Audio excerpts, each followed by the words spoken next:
नाज़रीन, सुनहरे लोग में मैं हूं आपका मेज़बान सैयद अब्दुल बासित। नाज़रीन, जैसा कि आप जानते हैं, सुनहरे लोग में जो पाकिस्तान के लिए बहुत सारी खिदमत अंजाम दे रहे हैं मुख्तलिफ़ शोबों में, जिनके बड़ा काम है पाकिस्तान के लिए, उन शख्सियात के हम इंटरव्यू करते हैं। आज इसी तरह के दो शख्सियात हमारे दरमियान मौजूद हैं जो बहादुर यार जंग अकादमी के सदर और सेक्रेटरी हैं। और आप जानते हैं बहादुर यार जंग जो है नवाब बहादुर यार जंग किसी तारुफ के मोहताज नहीं। आप कायदे आज़म के करीबी साथी थे, न तहरीक पाकिस्तान के नामवर रहनुमा थे, सच्चे आशिक रसूल थे, ख़तीब थे, मुफक्किर थे, शायर थे, बहुत सारी खूबियों के मालिक थे और कायदे आज़म आप पर बहुत भरोसा करते थे। और बहादुर यार जंग की खूबी ये थी कि मुसलमान जब जद्दोजहद कर रहे थे तो कायदे आज़म आखिर में, जलसे के आखिर में बहादुर यार जंग से खिताब करने को कहते थे। और जो सुनने वाले हैं हज़ारों लाखों का मजमा, वो साइलेंट बिल्कुल खामोश रहता था और बहादुर यार जंग की तकरीर को सुनना पसंद करता था। ये थी बहादुर यार जंग की खूबी। उन्हीं के नाम से ये हम बैठे हैं, उन्हीं की जगह पे बहादुर यार जंग अकादमी, और लाइब्रेरी भी है और पढ़ने की जगह भी है और हॉल भी है।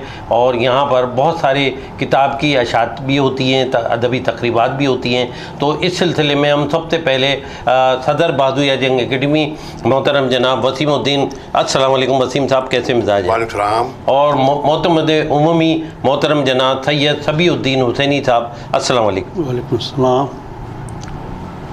सबीउद्दीन साहब, ये बताइए कि बहादुर यार जंग अकादमी की जो इदारे का क़याम है कब अमल में आया था और किसने संग बुनियाद रखा था इसका? बहादुर यार जंग अकेडमी का क़याम तो 1964 में हुआ था। हैदराबाद दक्कन से जो अकाबरीन आए थे, उन्होंने हैदराबाद की तारीख़ और उसकी तहज़ीब और तमद्दुन को ज़िंदा रखने के लिए एक इदारे की ज़रूरत महसूस की। तो उस पर बहादुर यार जंग अकेडमी के नाम से उन्होंने इदारा बनाया और उसके तहत मुख्तलिफ़ उन्होंने तक़रीबात की। फिर 1966 में ये जो मौजूदा इमारत जहाँ पे आप बैठे हुए हैं, 66 में डॉक्टर मुमताज़ हसन साहब जो नेशनल बैंक के सदर थे, उन्होंने इसका संग बुनियाद रखा। और जनाब चीफ टाउन प्लानर कराची के थे अहमद अली साहब, वो इसको सदर थे। और अताउर रहमान अलवी, ख्वाजा मोइनुद्दीन, समदानी नकवी, अजीज़ कार्टूनिस्ट, नज़र हैदराबादी, क्या बात है, और सब बड़े सैयद अकबर हुसैनी, मजीद अहमद फारूकी, मुस्लिउद्दीन सादी। वाह वाह वाह। तो ये लोग, वहीदुद्दीन खान बुज़ई, ख्वाजा हमीदुद्दीन शाहिद, इब्राहिम जलीस और मिर्ज़ा ज़फ़रुल हसन जैसे लोग थे जिन्होंने इसका बुनियाद रखा। माशाअल्लाह। प्रोफेसर वसीमुद्दीन साहब, आप ये बताइए इस इदारे के क़याम के मक़ासिद क्या थे? देखिए, बहादुर यार जंग अकेडमी, सबसे पहले तो मैं आपका जो चैनल है सुनहरे लोग, मैं मशकूर हूँ, ममनून हूँ कि आपने हमें ये मौका फराहम किया है। और जैसा कि आपने अभी जिक्र किया कि हम जहाँ बैठे हुए हैं ये इलाका कहलाता है बहादुराबाद। तो बहादुराबाद का मकसद ये है कि ये इलाका, पूरा इलाका जो है लिसान उम्मत नवाब बहादुर यार जंग के नाम से मंसूब है। ये पूरा इलाका बहादुराबाद हो, चाहे बहादुराबाद स्कूल हो, चाहे बहादुर यार जंग। नाज़रीन, जैसा कि आप जानते हैं बहादुर यार जंग अकेडमी के सदर और मोतमद दोनों से गुफ्तगू जारी थी। इसी दौरान हमारे इकबाल फारूकी जो बहादुर यार जंग अकादमी के ट्रेजर हैं, ज्वाइन किया है, मैं उनको खुशामदीद कहूँगा। इकबाल साहब, अस्सलाम वालेकुम। इकबाल फारूकी साहब, तो मैं सवाल कर रहा था सदर साहब से, ये बताइए इस इदारे के क़याम का मकसद क्या थे अपना प्रोफेसर वसीमुद्दीन साहब? सबसे पहले तो मैं आपके चैनल का बहुत मशहूर हूँ, सुनहरे लोग का, कि आपने हमें यहाँ मदऊ किया, हमारे तमाम तीनों अहदेदारान को। तो बहुत बड़ा आपका काम कर रहे हैं माशाल्लाह इस हवाले से।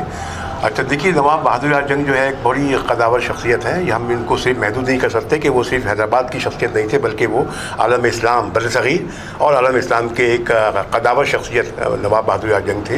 इस इदारे के क़याम का बुनियादी मकसद ये है कि जो नवाब बहादुर यार जंग की जो तालीमात हैं, और उन्होंने अपनी तकारीर में, अपने मुख्तलिफ जो जलसों में बरमला कहा था कि वो बहुत मायूस भी थे। उनको इस बात की भी तवक्को थी, पता नहीं मेरे विसाल के बाद की क्या सूरत हाल होगी, जो हम कह रहे हैं या जिस मकसद के लिए हम काम कर रहे हैं वो मकासद पूरे होंगे या नहीं होंगे। तो इस इदारे का जो बुनियादी मकसद है वो ये है कि लिसान उम्मत नवाब मोहम्मद बहादुर यार जंग खुल्क की जो तालीमात है उसको आगे बढ़ाया जाए, आम किया जाए, फ़िक्र को आगे बढ़ाया जाए, और उस पर जो है अमलन, उस पर जो है वो निज़ाम, पाकिस्तान में वो निज़ाम नाफिज हो जाए जिसके वो मुतमन्नी थे, जिसके वो ख्वाहिश बनते। इस बहादुर यार जंग अकेडमी का बुनियादी मकसद भी यही है कि उनकी फ़िक्र को, उनके ख़याल इंशाल्लाह उसको उनके अफकार को जो वो आगे बढ़ाया जाए। बहुत खूब, बहुत खूब।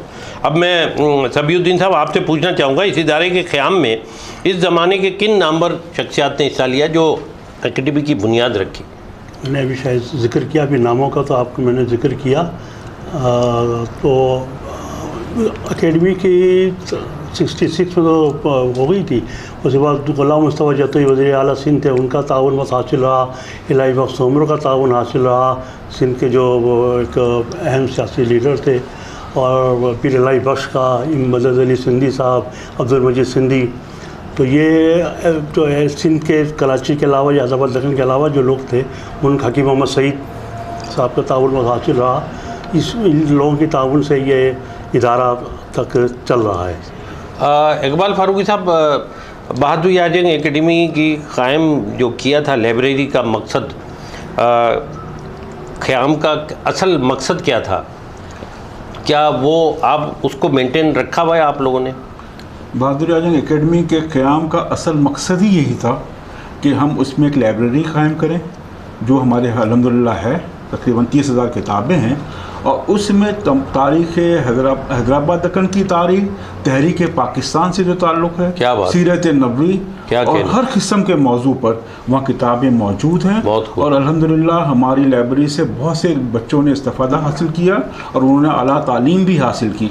और इस वक्त भी हमारी लाइब्रेरी बहुत फ़ाल है और हमें बहुत सारे लोगों ने डोनेशन भी दिए हैं। हफीज़ जालंधरी जिनमें बहुत हैं, रज़ाकी साहब हैं और इरफान सिद्दीकी साहब ने भी हमें दी हैं, और भी खलीलुल्लाह साहब, प्रोफेसर खलीलुल्लाह, जमील जालबी, काफ़ी लोगों ने हमारी डोनेशन भी दिए किताबों का। और अल्हम्दुलिल्लाह बहुत अच्छी लाइब्रेरी हमारे पास। अच्छा, ये बताइए इकबाल फारूकी साहब, लाइब्रेरी को किन मशहूर मारूफ शख्सियात ने ताउन किया बनाने में, कंप्यूटराइज करने में? और बहुत सारे गोशा आप बना देते हैं आप, उनमें कुछ नाम याद हैं तो हमारे नाज़रीन को? देखिए, बहादुर याजंग एकेडमी को बनाने का मकसद तो बता दिया डॉक्टर साहब ने आपको। इसमें यह है कि इसकी लाइब्रेरी बनाने जो तरक्की होती है वो यही होती है किताबों से। उसमें कौन किताबें दे रहा है, तो मैंने आपको बताया कि जो बड़े बड़े नाम, इसमें सबसे बड़ा नाम हफीज़ जालंधरी का था, इन सबों ने किताबें डोनेट की हैं। अच्छा, चूँकि हमने इस लाइब्रेरी को अभी इस वक्त जो है पूरा हमने कंप्यूटराइज कर दिया है। बहुत पूरा हमारे लिस्ट है कंप्यूटर पे, आप किताब का नाम लें और उसके अंदर, और मतलब कराची की चंद लाइब्रेरी में थे, चंद लाइब्रेरी में से हमारी लाइब्रेरी है और बहुत अच्छी इसमें है। और अभी जो है हमने इसको कंप्यूटराइज भी कर दिया है और मुस्तकिल हमारे यहाँ मुस्तकिल बुनियादों पे किताबों का इजाफा किया जाता है। हम नई किताबें भी ख़रीदते हैं, जो हैदराबाद से हटके भी जो किताबें वो भी हम अपनी लाइब्रेरी में डालते हैं।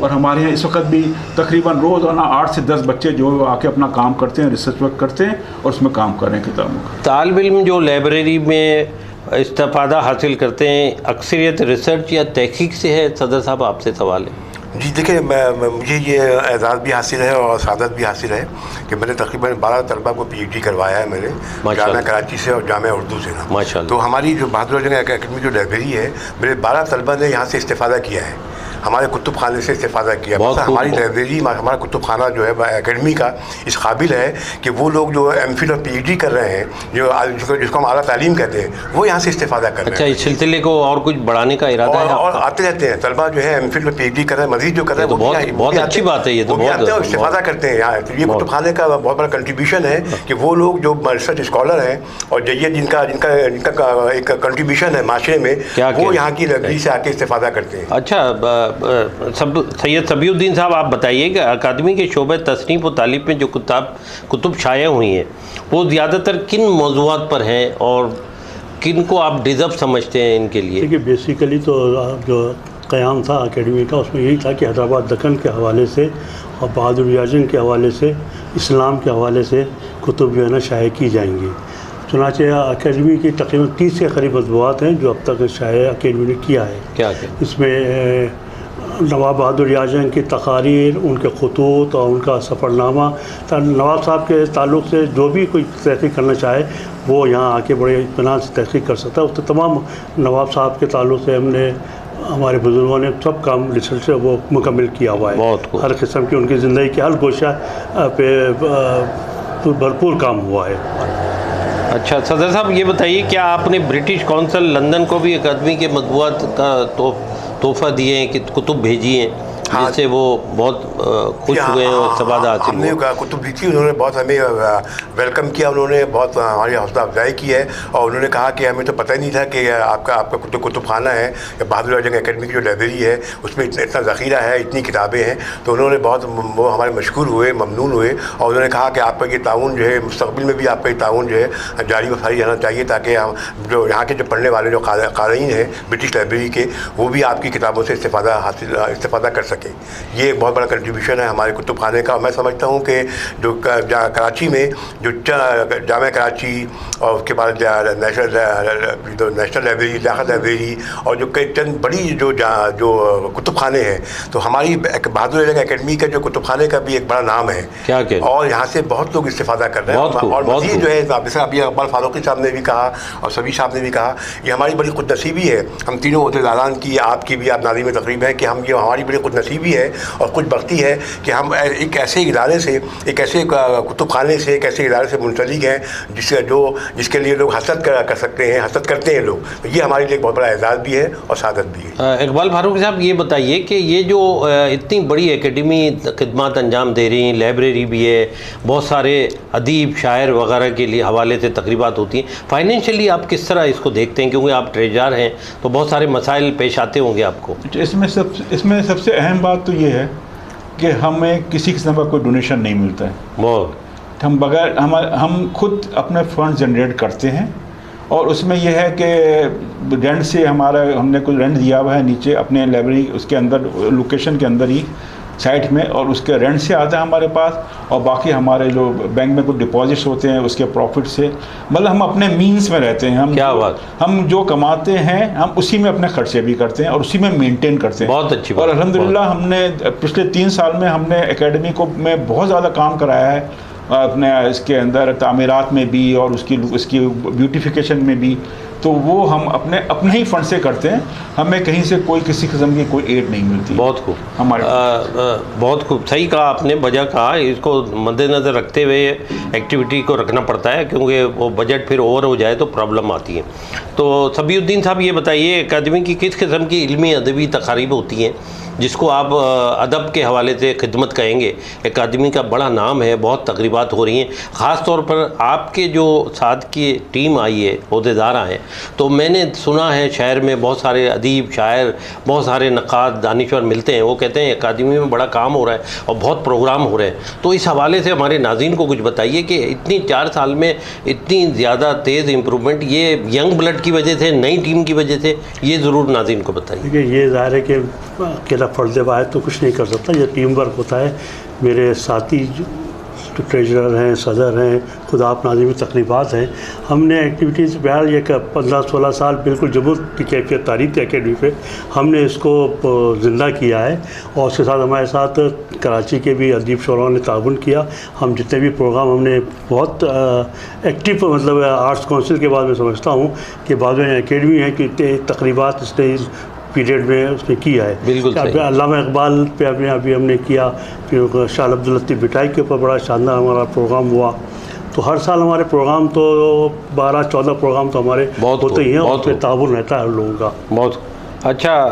सदर साहब ये बताइए कि बहादुर आजम एकेडमी बाकायदगी से कौन सी कुतुब अशात करती हैं? क्या हैदराबाद से जिनका ताल्लुक़ है या उसके अलावा भी जो डिज़र्व काबिल शख्सियात हैं जिनकी किताब आने वाली हैं, उनको आप ताउन करते हैं, अशात करवाते हैं? उस बारे में कुछ बताइए। कुछ आप बताइए, कुछ आप एकेडमी की, देखिए एकेडमी की कोशिश तो ये होती है कि वो लोग जिनका बड़ा कंट्रीब्यूशन है हैदराबाद दक्कन में, जो जिनका एक नाम है, उनकी हम किताबें शाया करते हैं। मसलन यहाँ पे हमारी एकेडमी के तहत जो है अभी ख्वाजा मोइनुद्दीन जो बड़े हमारे ड्रामा निगार थे, जो उन पर किताब शाया की है, और फिर प्रोफेसर शफकत रिजवी साहब ने जो है हमारी किताबें जो है हैदराबाद दक्कन के हवाले से, उनकी हर किताब हैदराबाद दक्कन पे आई है। प्रोफेसर शफकत रिजवी जो नेशनल कॉलेज के प्रोफेसर थे, और उसके अलावा ये कि और दीगर कुतुब जो हैं यानी उसमें जो है बहादुर आजम के खतूत हैं, उनकी जो कई जिल्दों, 2 या 3 जिल्दों की किताब, उनके बहादुर आजम की जो पूरी बायोग्राफी है। तो एकेडमी ने गुज़िश्ता तकरीबन 70 साल से ज़ायद हमारी एकेडमी को कायम हो गई। सेक्रेटरी साहब ने कहा कि 64 में कायम हुई थी, तो 70 साल साल से ज़्यादा का अर्सा गुजर चुका है। तो हमारी एकेडमी ने माशाल्लाह गुज़िश्ता 70 सालों में मुतअद्दिद कुतुब जो है शाया की है, उनमें हैदराबाद दक्कन भी शामिल है और हैदराबाद दक्कन से हट के भी और भी मौज़ूआत पे वो शायर जो कराची के शायर हैं, पाकिस्तान के शायर हैं, और उनका जब भी तहसीन सरवरी साहब की जो किताब हैदराबाद दक्कन से थे, हम कोशिश ये करते हैं कि हम प्रीफर करते हैं, तरजीह देते हैं हैदराबाद दक्कन के लोगों को। लेकिन अगर कोई और भी लिखना चाहता है, कोई जो हमसे ताउन करता है, तो हम जो एक्स्ट्राऑर्डिनरी काबिल लोग हैं करते हैं, उनके साथ ताउन, और हम बरमला अपनी तकरीर में इजहार भी करते हैं। बहुत अच्छी बात, जब एकेडमी की तकरीब होती है, जब जलसा होता है, बहादुर जंग की बरसी होती है हर साल 25 जून को, तो आप भी, हम लोग सब कहते भी हैं कि अगर आप लोग भी कुछ लिखना चाहते हैं, कुछ करना चाहते हैं, कोई काम करना चाहते हैं, हमें बताएं, हम आपके साथ ताउन करेंगे। ये एकेडमी का मतलब ये नहीं कि सिर्फ हैदराबाद दक्कन तक महदूद है, बल्कि अगर हैदराबाद दक्कन से हट के भी अगर कोई लोग हमसे अगर कुछ काम करवाना चाहते हैं, खुद करना चाहते हैं, तो हम उनके लिए तैयार रहते हैं हम लोग। इकबाल फारूकी साहब, आपने माशाल्लाह, आपके वालिद रेडियो पाकिस्तान का एक बड़ा खदावर नाम मजीद फारूकी साहब, ये बताइए कि उनसे ज़रूर आपने कुछ सीखा होगा जो आज काम आ रहा है। उनकी जो काबिलियत है, उनका जो बहुत ही धीमे लहजे में गुफ्तगू करना, उनके रेडियो की जो खिदमत हैं, तो उस हवाले से हमारे नाज़रीन को ज़रूर बताइए। सबसे आपकी बात मेरी तरफ सही है। ख्वाजा मेरे वालिद मजीद फारूकी साहब की जो मोहब्बत थी नवाब बहादुर आजम से, क्या बात, उस मोहब्बत ने ही मुझे भी बहादुर एकेडमी से बहुत अच्छी बात, मैं शामिल हुआ, बहुत अच्छी बात की जी। और मैं इस वक्त भी मतलब जितना वो मोहब्बत उन्होंने तो बहादुर आजम को देखा, हाँ। उन्होंने सुना, उनसे इनामात लिए, और वो तो मगर मैंने अपने वालिद से जो सुना उसका असर यह है कि मैं भी उनसे उतनी ही मोहब्बत करता हूँ। क्या बात, अपने वालिद के बराबर नहीं मगर उससे कम भी नहीं। माशाल्लाह माशाल्लाह। और मैं इस वक्त भी जो एकेडमी में सिर्फ वो नवाब बहादुर आजम के नाम से ही मैं सब करता हूँ, और उसके ऐसे ही होना चाहिए, इदारे से मोहब्बत होनी चाहिए, इदारे से मोहब्बत। बहुत अच्छी बात है, बहुत अच्छी बात। अच्छा, ये सदर साहब ये बताइए कि हुकूमत पाकिस्तान ने कुछ सरकारी शख्सियात ने अकादमी के प्रोग्राम में हिस्सा लिया, गुज़िश्ता 40-50 साल या उससे पहले की बात है, तो कुछ गवर्नमेंट की शख्सियात जो बड़े नाम थे वो आए और अकादमी के बारे में कुछ सोचा, कुछ ऑफ़र की और कुछ ताउन किया, नहीं किया, कैसा रहा? तो सेक्रेटरी साहब बताएंगे। देखिए, ज़ाहिर है कि मुख्तलिफ़ वक्तों में मुख्तलिफ़ हुकूमत की शख्सियात आती रही हैं यहाँ पे। सबसे पहले तो मैंने आपने कहा था कि इस इमारत की कोई तज़यीन और आराइश के लिए गुलाम मुस्तफ़ा जतोई वज़ीर आला सिंध थे, उन्होंने सबसे पहले ऑप्शन किया। फिर डॉक्टर ज़िया-उल हक़ साहब जो प्रेसिडेंट थे वो भी यहाँ तशरीफ़ लाए। आज़ाद कश्मीर के जो वज़ीर आज़म थे सरदार अब्दुल क़य्यूम, वो भी यहाँ तशरीफ़ ला चुके हैं। और कराची सिंध के जो अमूमन वज़ीर आला और गवर्नर जो रहे वो यहाँ यौम बहादुर आजम और यौम इक़बाल के हवाले से भी जो तक़रीबात हुई उसमें तशरीफ़ लाए। लेकिन आज चूँकि कुछ सियासी और हालात, मुल्क के हालात हैं, इस वजह से ये जो हुकूमती शख्सियात हैं वो आने से गुरेज करती हैं। लेकिन बहरहाल उनका ताउन, जैसे मोइनुद्दीन हैदर साहब भी गवर्नर थे, काफ़ी दफ़ा आए, वो भी मोइन हैदर साहब भी तशरीफ़ लाए थे, जो गवर्नर थे और वज़ीर फेडरल गवर्नमेंट में वज़ीर दाखिला भी थे, दोनों तरफ हैसियत से भी तशरीफ़ लाए। उन्होंने भी कुछ वादे वहीद कहे थे, लेकिन मैं आपको बताया ना, सिवाय गुलाम मुस्तफ़ा तो ये वज़ीर आला थे, उन्होंने 2 लाख रुपए गवर्नमेंट ऑफ सिंध ने इसकी तज़यीन आशा के लिए दिया था। इसके अलावा गवर्नमेंट के किसी इदारे ने कभी भी कोई हमको नहीं दिया।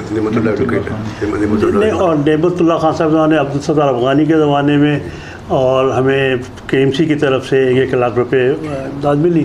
फिर अब तो आपको पता है कि KMC की ख़ुद की हालत बहुत पतली है, तो इन इदारों का वो इमदाद तो नहीं दे रहे। ये फारूकी साहब ने ऐसा बताया कि खुद अपने उससे हम करते हैं, जनरेट सुई गैस की कंपनी ने हमारे साथ ताउन किया लाइब्रेरी की, बहुत अच्छी बात है, बहुत अच्छी। और उसके लिए हमारे जो मीर मजलिस है हमीदुद्दीन खान बुज़ई, उनकी बड़ी हाथ है, उनकी खिदमत कोशिश है की वजह से ये हमें हासिल हुई। इकबाल फारूकी साहब ये बताइए कि हैदराबाद के हवाले से ये जो बहादुर आजम एकेडमी का क़याम है, ज़्यादातर हैदराबाद के लोगों का ताल्लुक़ है इसमें और उनसे मुंसलिक रहे हैं ज़्यादातर ओहदेदार भी। तो आप ये बताइए, हैदराबाद के लोगों की बेहतरी के लिए क्या काम हो रहा है? क्या एकेडमी की कोई ऐसी पॉलिसी है? उस हवाले से हमारे नाज़रीन को कुछ बताइए। बहादुर आजम एकेडमी तो कायम हैदराबादी लोगों ने, जो मोहसिनीन थे हमारे 15, क्या बात है, हैदराबाद दक्कन से क्या कहने। और उसके बाद हमारे जितने भी ओहदेदार आए वो हम सबका ताल्लुक भी हैदराबाद दक्कन से ही था। बहुत बड़े बड़े लोग हमारे ओहदेदार बने हैं और ओहदेदार बन के आए यहाँ पर। जो हमने, अच्छा अब चूँकि हाल अब ज़रा वक्त बिल्कुल चेंज हो गया ज़रा सा, तो पहले हमारे यहाँ एक तकरीब होती है जो हर साल होती है और काफ़ी अरसे से हो रही है, वो ईद मिलन कहलाता है। उसका मेन मकसद सिर्फ ये होता है कि तमाम फैमिलीज़ को हम कलेक्ट करते हैं, जितनी भी हैदराबादी फैमिलीज़ हैं वो आए, जमा वो आते हैं, मिल बैठे और ताकि मिल बैठते हैं और फिर एक दूसरे से उनका जो भी ख्यालात होते हैं, मतलब एक सोशल वो कॉन्टेक्ट के लिए हम ये करते हैं उनके लिए। हमारे जो प्रोग्राम्स होते हैं उसमें भी हम हैदराबाद के लोगों को बुलाते हैं। अब हमने ज़रा सा ये किया था कि हमने कुछ हमसे लोगों ने फरमाइश की थी कि हैदराबाद दक्कन से हटके भी आप कुछ काम। बिल्कुल अच्छी बात है। तो हमने फिर उसके बाद ऐसा उनका शाह अब्दुल लतीफ़ भट्टाई का हमने प्रोग्राम किया, हमने अकील अब्बास जाफरी को अगर तमगा मिला हमने उनको बुलाया। तो हम जरा सा इसके हटके भी काम कर रहे हैं कि हम जरा इससे हट जाएं और भी लोगों को हम यहाँ पर बहुत ताकि उन लोगों में जब नाम होगा तो और उसका व्यूअर बढ़ेंगे और हम जानने बढ़ेंगे। बहुत अच्छी बात है ये, बहुत ये अच्छा तरीका है आपका। ये बताइए सेक्रेटरी साहब सब्बीउद्दीन हुसैनी साहब कि हैदराबाद के जो लोग हैं वो न सिर्फ पाकिस्तान में बल्कि पूरी दुनिया में आबाद हैं और ख़ास तौर पे यूरोप में बहुत ज़्यादा हैं। तो आप लोगों ने कोई ऐसा सिस्टम बनाया है कि उनके से रब्ता रहे, कोई लिस्ट बने ऐसे और वहाँ के लोग भी राब्ते में रहें एकेडमी में, और एकेडमी जब पाकिस्तान आए तो विज़िट करें, कोई ऐसा सिलसिला होना चाहिए? क्या ऐसी प्लानिंग आपके जहन में है या पहले से कर रहे हैं आप? ये तो हमारी प्लानिंग में शामिल है कि जो हैदराबाद दक्कन से जिसका ताल्लुक़ है और गैर ममालिक में, लंदन में है, अमेरिका में, कनाडा में, बहुत अमेरिका और यूरोपीय ममालिक में है, कनाडा में, जिनसे हम रब्ता कर सकते हैं और रब्ता हो रहा है। हमको अच्छा रिस्पॉन्स भी मिल रहा है और हमें उम्मीद है कि क्योंकि एकेडमी की बेहतरी के लिए बहुत ज़रूरी है। बेहतरी के लिए देखिए प्रोजेक्शन जितनी होगी उतना बेहतरी आएगी, तो हम उस प्रोजेक्शन के लिए काम कर रहे हैं और इंशाअल्लाह हमको ताउन लोगों का हासिल है। तो आखिर में मैं सेक्रेटरी साहब ये जानना चाहूँगा कि आपके पास जो मेन ओहदेदार हैं उनके हमारे नाज़रीन को कुछ नाम बताएं तो बड़ी नवाजिश होगी। अब जो मौजूदा ओहदेदार हैं, हमारे सदर हैं डॉक्टर प्रोफेसर वसीमुद्दीन साहब हैं, नायब सदर हैं मीर हुसैन अली इमाम, मारूफ दानिशवर हैं, रक्काज हैं, और मैं सेक्रेटरी हूँ। हमारे मेरे साथ मौज़म खान नागर जॉइंट सेक्रेटरी हैं, इकबाल अहमद फारूकी साहब ये ख़जानची हैं, खाज़न हैं। क्या बात है। और हमीदुद्दीन खान बुज़ई हैं, मीर मजलिस क्या चेयरमैन कहलाते हैं माशाल्लाह। और खुद आप अब्दुल बासित साहब नाज़िम तकरीबात हैं एकेडमी के लिए, बड़ी नवाज़ सरमाया है हमारा, मेहरबानी नवाज़। तो अब आखिर में मैं ये सिर्फ जानना चाहूँगा कि जो नौजवान नस्ल जो है हमारी हैदराबाद से ताल्लुक़ रखने वाले, उनके लिए आप ओहदेदारों को कोई ऐसी प्लानिंग करनी पड़ेगी कि इकबाल भाई तो मैं देखता हूँ बहुत कोशिशों में लगे होते हैं, बाद दफ़ा मूड भी ख़राब होता है कि नौजवानों को लाने में हमें क्या प्लानिंग करनी चाहिए? आप पहले क्विज़ भी करते थे और अभी भी पिछले साल भी आप लोगों ने किया तकरीरी मुकाबले, तो इस हवाले से बड़ा लोगों में तशवीश है कि भाई बहादुरी आ जाएंगे एकेडमी में, नए आने वाली जनरेशन को किस तरह ख़रीद किया जाए, इस हवाले से कुछ बताइए। कुछ इकबाल भाई बताना चाहें, आप बताना चाहें? देखिए हमारा तो हमेशा से मकसद ही ये रहा है कि हम नौजवान लोगों को लेकर आएँ, और आपको तो अंदाज़ा है कि ये सबसे मुश्किल काम भी है जी। नौजवानों को अट्रैक्ट करना, मतलब लेकर आना, उसके लिए हमें वाकई बहुत मेहनत करनी पड़ती है। हम प्रोग्राम हम मैनेज कर लेते हैं अल्हम्दुलिल्लाह। हमने आज तक जितने भी बुलाए हैं मेहमान मुक़र्रिर बुलाए हैं, सब हमारे पास आते हैं, क्या कहें, और सब बड़ी खुशी से आते हैं और बहुत खुश होकर जाते भी। बहुत खूब, बहुत खूब। मसला में सिर्फ ये है कि हम अपनी नौजवान नस्ल को, जो बुजुर्ग हैं हमारे वो तो आ जाते हैं सब, जी, नौजवान नस्ल को लाने के लिए बहुत कोशिश करनी पड़ती है। जारी है। तरीका यही है कि हम उनसे मुस्तकिल राब्ते में रहते हैं जब तक हमारा प्रोग्राम ख़त्म नहीं हो जाता। बहुत खूब। तो हम उनको बुलाते हैं और अल्हम्दुलिल्लाह आते भी हैं, मगर आपकी बात बिल्कुल सही है, जिस लेवल पे होना चाहिए वो नहीं है, जैसा होना चाहिए और बढ़ाना चाहिए। दूसरी बात, आपने जो यूरोप की बात की, असल में इस वक्त यूरोप में या अमेरिका में जो लोग हैदराबाद के जो लोग हैं वो सब वही लोग हैं जो एकेडमी से ही होके गए हैं जी, और वो एकेडमी से वाकिफ भी हैं जी, वो यहाँ के लोगों से वाकिफ हैं, तो वो अपने हिसाब से कॉपरेट करते हैं। और सबसे बड़ी बात है इकबाल भाई, जो मौजूदा ओहदेदार हैं जिस ईमानदारी मेहनत से कर रहे हैं काम, वो भी उनको पता है, उनको सब पता है, उनको पता है। हमने एक फेसबुक पेज भी बनाया हुआ है अपने, उसमें हम तमाम तकारीब वो करते हैं, पोस्ट करते हैं, और वो सब वाकिफ हैं। अगर कोई भी हमारे यहाँ मेहमान आते हैं अमेरिका से, या जो पुराने लोग आते हैं, जब भी कोई पुराना आदमी जो पुराने जो बुज़ुर्ग जो आते हैं वो ज़रूर एकेडमी विज़िट करते हैं और वो आके हमसे मिलते हैं और बड़ी खुशी का इजहार करते हैं।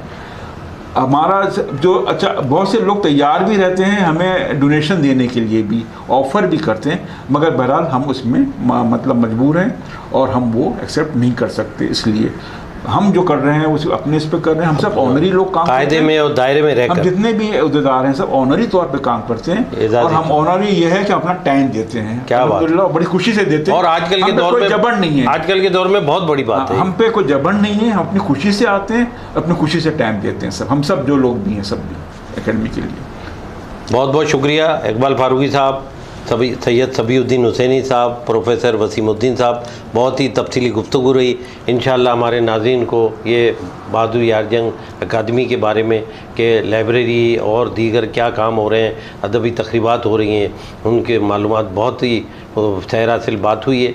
और मैं चाहूँगा अगली दफ़ा फिर किसी और शख्सियत के साथ मुलाकात होगी। अल्लाह हाफ़िज़।